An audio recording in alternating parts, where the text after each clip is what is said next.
Good morning class. बेटा, जैसा कि हमने डिसाइड किया था प्रीवियस क्लास में कि हम आज काव्य खंड से फर्स्ट चैप्टर और फर्स्ट काव्य खंड से फर्स्ट काव्य उठाएंगे और स्टार्ट करेंगे। तो कबीर दास जी की साखियाँ हैं, वो हम लोग आज रीड करने वाले हैं। मैं आपको एक्सप्लेन करूँगी कबीर दास जी के जो दो हैं। सबसे पहले आज का thought, forget the mistake, remember the lesson. Forget the mistakes, remember the lesson. यहाँ पे इसका मीनिंग है कि हमको अपनी गलतियों से सीखना चाहिए।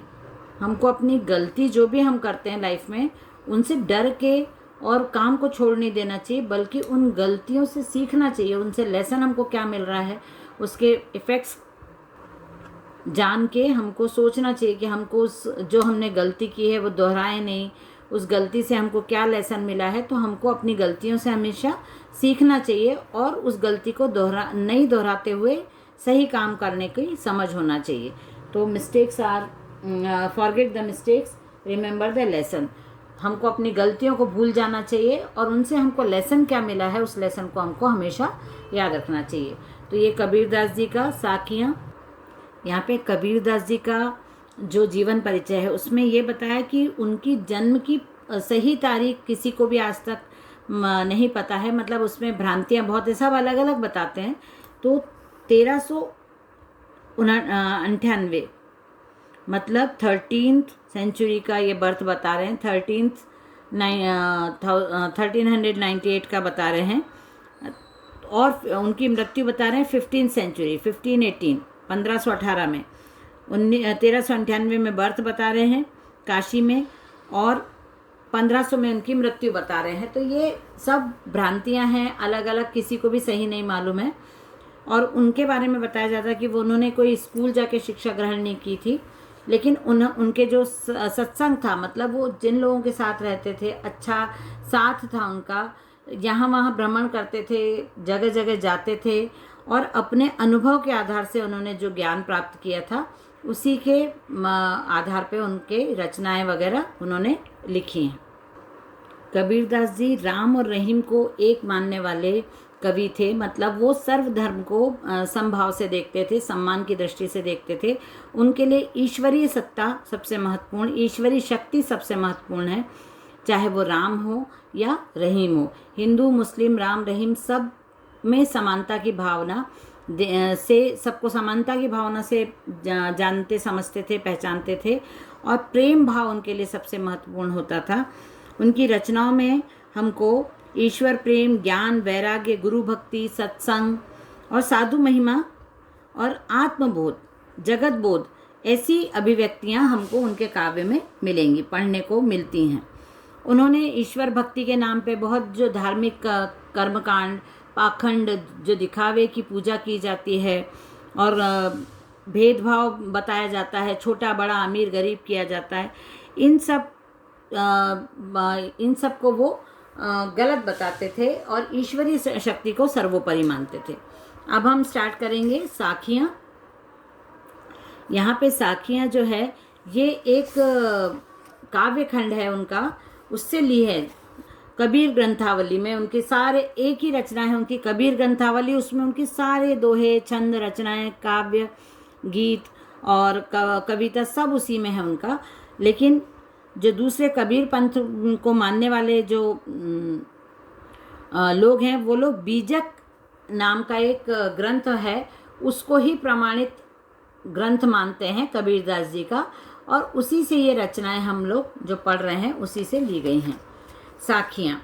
पहला है, मान सरोवर सुभर जल, हंसा केली कराही, मुक्ता फल मुक्ता चुगे, अब उड़ी अनंत न जाही।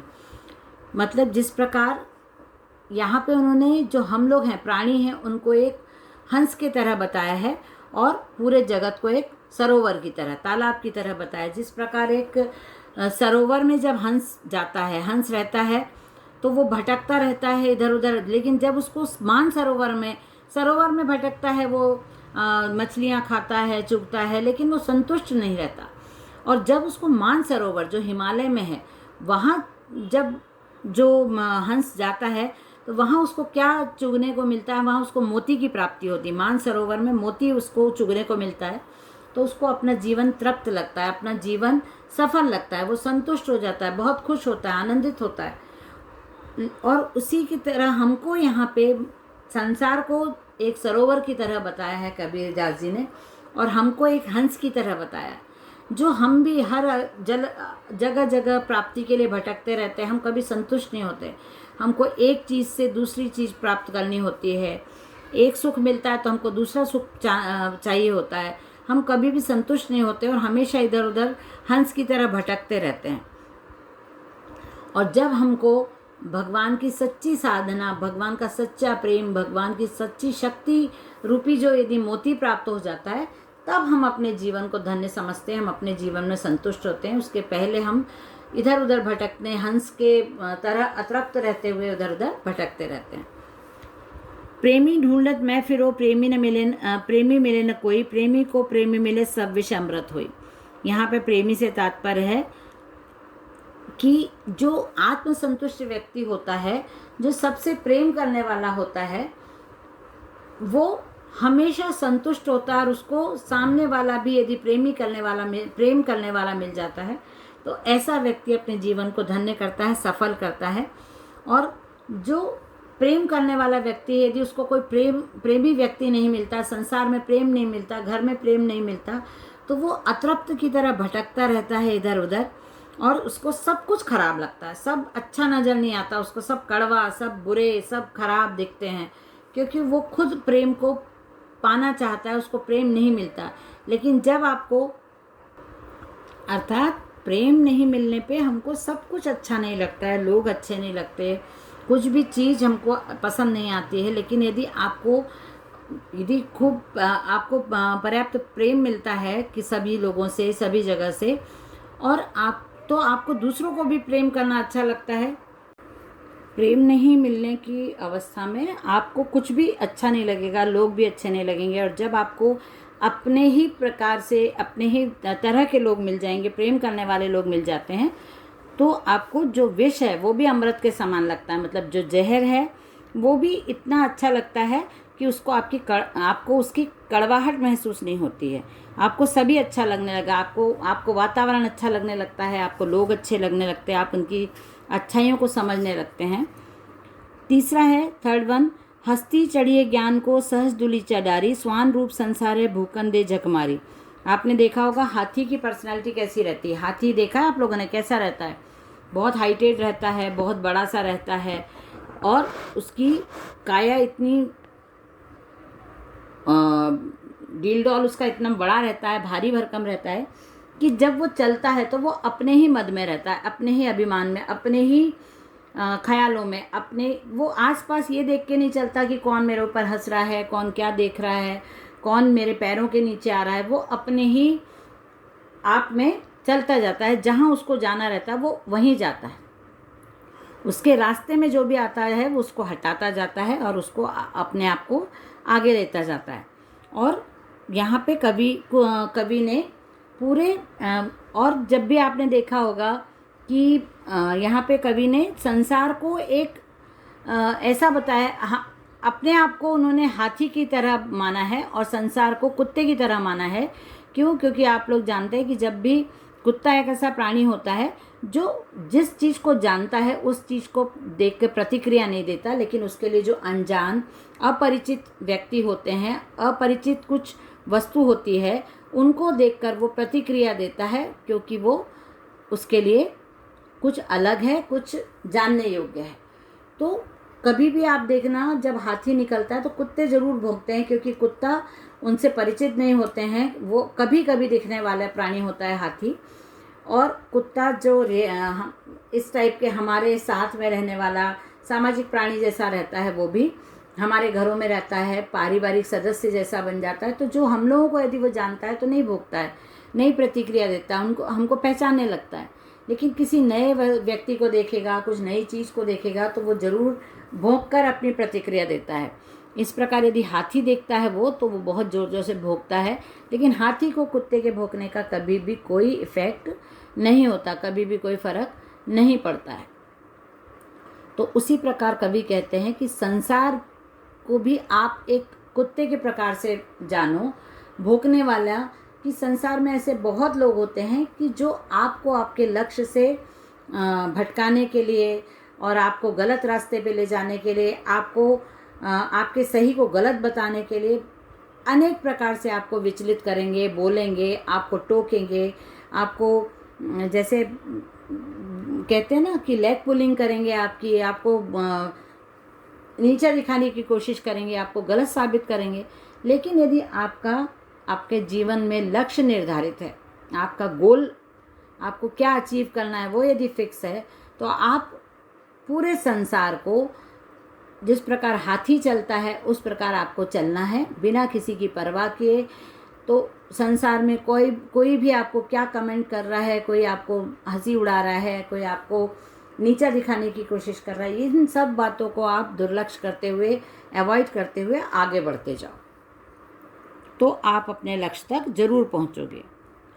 पखा पखी के कारणे सब जग रहा भुलान, निरपक होई के हरि भजे सोई संत सुजान। मतलब पखा पखी मतलब पक्ष विपक्ष, है ना, साइड और अपोजिट साइड, सपोर्ट में और अगेंस्ट। सब जग रहा भुलान, निरपक मतलब निष्पक्ष, बिना किसी के पक्ष लिए हुए। पक्ष और विपक्ष के चक्कर में क्या होता है, सब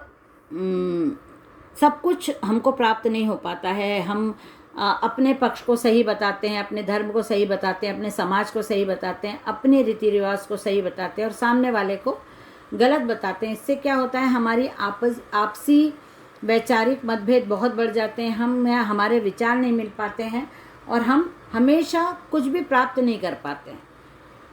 हम चाहते हैं कुछ भी प्राप्त करना, लेकिन उसमें सही गलत ये सब बातों को लेके बैठ जाते हैं, नहीं तू गलत मैं सही, ये सब हमेशा चलता। हम किसी एक चीज़ का पक्ष लेते हैं तो हम उसी को सही बताने की पूरी कोशिश करते हैं और उसी के पीछे उसी को सही बताने के लिए हम कई बार गलत बोल जाते हैं, गलत कर जाते हैं, क्योंकि हमको अपनी बात को साबित करना है, सही साबित करना है। तो चाहे हम जानने की कोशिश नहीं करते कि क्या सच है, क्या गलत है, क्या झूठ है, क्या उचित है, और हम अपनी बात को रखने के लिए, अपने पक्ष को सही साबित करने के लिए कई बार बहुत गलतियां भी करते हैं और इसी कारण से हम कहीं भी सच्चाई पे नहीं पहुंच पाते, कहीं सही को नहीं जान पाते, हम ज्ञान प्राप्त नहीं कर पाते। सब जगत हमको खराब लगने लगता है ना, भूल जाते हैं हम पूरे जगत को अपनी बात को रखने के लिए। और निरपक होई के हरि भजे सोई संत सुजान। यहाँ पे कवि कह रहे हैं कि यदि आप निष्पक्ष होकर दोनों पक्षों को सुनकर और किसी एक का पक्ष न लेते हुए निष्पक्ष रूप से यदि आप वो करते हैं, हरि का भजन करते हैं, अपने गोल को प्राप्त करने के, अपने काम को करते हैं, तो वही आप सच्चे संत बन जाते हैं। संतों की पहचान यही होती है। संत उसी व्यक्ति को माना जाता है जो किसी एक का पक्ष नहीं लेता और निष्पक्ष रूप से सबकी बात सुनता है, सबकी बात समझता है और सबको सही मार्गदर्शन देता है, सबको सही चीज़ सिखाता है, सही क्या है गलत क्या है इसकी पहचान करवाता है। वही व्यक्ति सच्चा संत हो सकता है।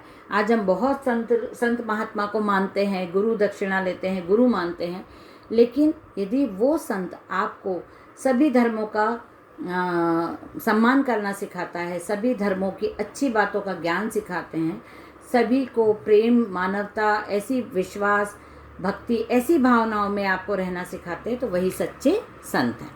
तो ये हमने यहाँ पे 4 आज वो कर लिए हैं अपने दोहे, और आगे हम कल की क्लास में, नेक्स्ट क्लास में हम कंटिन्यू करेंगे इनको। मैं आपको ये बता देती हूँ कि जब भी आपको कॉपी वर्क जो आ रहा है वो आप कॉपी वर्क करोगे, आपको कॉपियाँ पूरी कंप्लीट करना है। कॉपीज़ आपकी चेक होंगी, कब चेक होंगी वो आपको ग्रुप पे डेट आ जाएगी, उसके अकॉर्डिंग आपको कॉपी सबमिट करना है, कॉपी चेक होगी। कॉपी का पैटर्न आपको पहले से भी पता है। आप जब भी कॉपी लिखोगे सबसे पहले आप लिखोगे पार्ट 2, 3, 1 जो भी पार्ट का नंबर, डेट आपकी ज़रूर होनी चाहिए जब भी आप पार्ट कंप्लीट कर रहे हैं। उसके बाद पार्ट का नाम आ जाएगा, जैसे हमने लिखा है पार्ट 9 साखियाँ, पार्ट का नाम है साखियाँ, तो साखियों के साइड में आप लिखोगे काव्य, ठीक है। साखियों के साइड में आपने लिख किया काव्य। ये हमने पाठ काव्य संग्रह से ली है, कविता है, दोहा है, इसलिए आप यहाँ लिख लो दोहा या काव्य। उसके बाद आप लिखोगे इसके कवि, तो उसी के नीचे लिख लेना कवि कबीर, ठीक है। उसके बाद महत्वपूर्ण बिंदु में आपको लिखना है उनकी जन्म, मृत्यु, उनकी रचनाएं, उनकी उपलब्धता, ये। और जैसे यदि आप पाठ लिख रहे हैं, आपने लिखा पाठ 3, आप सबसे पहले लिखोगे पाठ 3 उपभोक्तावाद की संस्कृति। उपभोक्तावाद की संस्कृति क्या है? निबंध है, इसकी विधा भी आपको साथ साथ लिखनी है, निबंध। और उसके लेखक हैं श्यामाचरण दुबे, तो आप श्यामाचरण दुबे का यहाँ नाम लिख लो, यहाँ नाम लिख लो, लेकिन एक ही पेज